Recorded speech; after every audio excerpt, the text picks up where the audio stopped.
building. So we're trying to mimic this idea that that's in Lean UX to just like have a global picture of everything you do. So first, let me introduce you to the UX framework. So this is, again, like I call it, the Google Maps for how to navigate designing a digital product. So this is, launch is us supporting. This isn't even including the development side. So this is all the way from research to through design, through prototyping and iterating, to getting our files collected and organized so that we can hand them off for seamless development. I'll go through each of these as we go through the framework here, but we have learn, where we conduct field and desk research, define, where we're defining our customers, maybe a little bit of a blueprint in our site maps. Now and only now can we actually start designing. And so that might surprise people. Most companies and everybody, it's been happening to me for 20-something years. Hey, hurry up and just get to the designs. But if we don't have any research to back it up, it makes it really tough. So then we're gonna move into experimenting with prototypes, trying out different things, transitions, flows, then iterate, ridiculous amount of iteration, and then again, like I said, that packaging and kitting everything to be handed off. Okay. All right, so as we dive into this, here we're about to start our project. The first step we want to do is identify what we're doing, like get familiar with the topic, with the landscape. This is where the research happens. This is where we start to understand the user needs or friction points. What are their goals? Maybe even an insight that we didn't know about. So for example, one of the teams in the class right now, they're working on an app that allows people to relocate and exchange services for stay in somebody's house. And in our research, after collecting 100 respondents in a survey, we found out that it's actually, people would do that for travel and for vacation as well. So travel and vacation was like 50%, relocation was 20%. So that was an insight that we learned, that that could actually bring the product into be more successful. Some of the tasks that we do in each of the phases, these aren't all of them. There's in class, I have maybe 8 to 10 at times in each step. We never will be able to do all of them. You'll activate each task and phase based on how much time you have, what your deadlines are, and what your project is. It's pretty specific to projects. Audits and assessments, data analysis, social listening, maybe then going out into the field and doing some focus groups or one-on-one interviews. A few examples here of ways of collecting data. You can just Google it. It's so amazing to me how much information is just available on Google. Doing a competitive audit. And so you see here, the black dots are actually the Miami Heat. This was created, this document was created before we launched, so I blacked it out. But you see that in terms of the competition, when it came to a large NBA company, we ranked all the apps in terms of what they could do, and where we were when we first started was below the bar. Then our release 1 would bring us higher, and then release 2, it would bring us way above the competition. I might just show people things in a one-on-one or a focus group, like, hey, what do you think of this nav? Do you understand those icons? Just to try stuff out. I didn't create it for this, but I want to know what you think. And what people would say is, I don't know if I know what that icon means. And then a little bit of, you can also see the 2 people down below in the right-hand corner where he's sharing something with a user to get initial feedback. Okay, so we're gonna find out, what can you learn? So delivery services, remember that's our project, and There's a huge need for delivery right now and probably ongoing. So the tasks that we're actually going to activate are highlighted there on the prior screen, but first we're going to do an 8-minute round on an audit of onboarding screens. Just we're thinking like this delivery service is going to have some sort of onboarding screens. We're going to take the items that we just heard about, like clear CTAs, you know, like nav, things like that in mind. And we're going to note what works well and what doesn't work well. Our second round is going to be social listening. And we're just going to go around and put into Twitter, and we'll walk you through it. Don't worry. What are people saying about delivery services right now?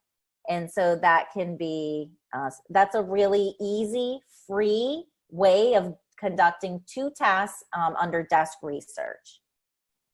Okay, so I'm just gonna skip over here real quick to the Miro board. And so what I've done so far already, Jessica, yeah. is I've separated all the people in the chat. I think there's one person who's on a phone who I'm not sure who it is. So if you are there, let me know and I can add you in. And I've done groups. There's 16 of you guys, or 17 depending on that person. And it's groups of 3, and then there's one group of 4. You're assigned by colors. So if you go into the Miro board, you can already see I've added your names. So it'll be easy for you to find your board. And these are essentially your teams that you're working with. So people who do have to jump off for work calls, like don't worry, your team can kind of progress without you, and you can just like hop back in. It'll keep it simple. Awesome, thanks. Can you share this link? It's in the slide, but they might not be able to have the slides in. If you want to just shoot over on the chat, the Miro board. Yeah, the joys of working in sales. Okay, so you'll see lots of boards in here. So I'm just gonna wait, you guys can jump in. You'll probably be anonymous. Oh, look at all those guest researcher. Okay, so mine is the one at the top, and I'm gonna start us off there, and then we'll do the breakout, and we'll time ourselves for the 8 minutes. But let me just zoom in here and try not to move anything around on that top board. Try to locate, maybe if you scroll down, and you could just use your mouse to like scroll around the board. If you ever get lost and you want to see where I am, up at the top, there's these icons, which are all of you. So let's say somebody is, I'm just like, I can't see anybody's name. So I'm like, I'm gonna end up calling on the guy who doesn't have his camera on, Hugo. Hugo got lost and he wants to see where I am. You just click on my icon and it will zoom you right over to it. Okay, so what we do, physical space again, and then I'm gonna go scroll back up here, is we go, remember all those phases that I just went through? Learn, define, design, experiment, iterate, and launch. So I'll create a Post-it note, literally in the physical space on the wall, and the team is meant to start filling in a very quick and efficient way, like hanging up screenshots and noting things on Post-it notes. The other way to do it is a fancy presentation that takes 2 weeks, and that's the opposite of being lean. So it's about value, not about actually a pretty presentation. We'll have time for getting pretty. Okay, so you see that this audit here, under the learn phase, I like to key things. So the audit, I'm gonna note the task. So I have the phase, which is learn, and the task, which is audit.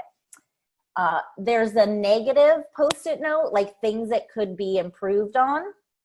So we're noting it with the minus, and it's red. And then green, which is good, and it's a plus sign. So all my items here are, I just noted a couple things just to give you guys an idea. A clear path. Look at that nice big standout CTA. Oh, I would also say though, you could use the nav oops, the nav items as well, where you could say, yeah, but it's not very descriptive. It just says next, next, next. So there's always things to improve on, even though this looks like a very beautiful.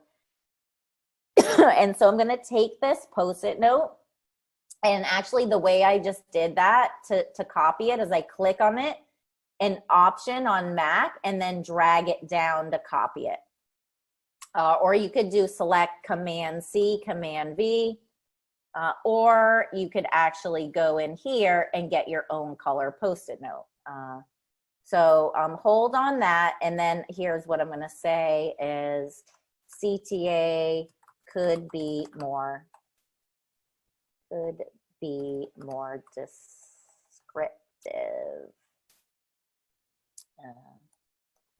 Okay, so I'm just making little notes based on the things that I know are best practices, or just what works well and what doesn't work well.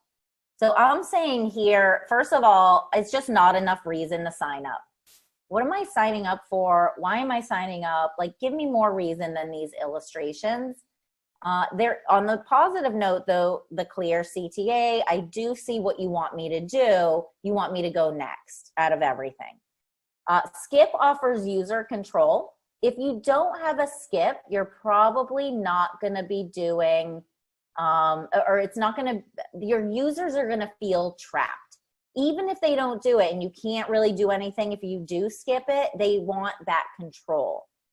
Progress meters or progress bars or carousel dots here, it will communicate to me guidance and orientation. Where am I? Where have I been? And where do I still need to go? And it's according to the 3 dots there. Yep. Progress meter is good orientation. And I'm just going to put those around there.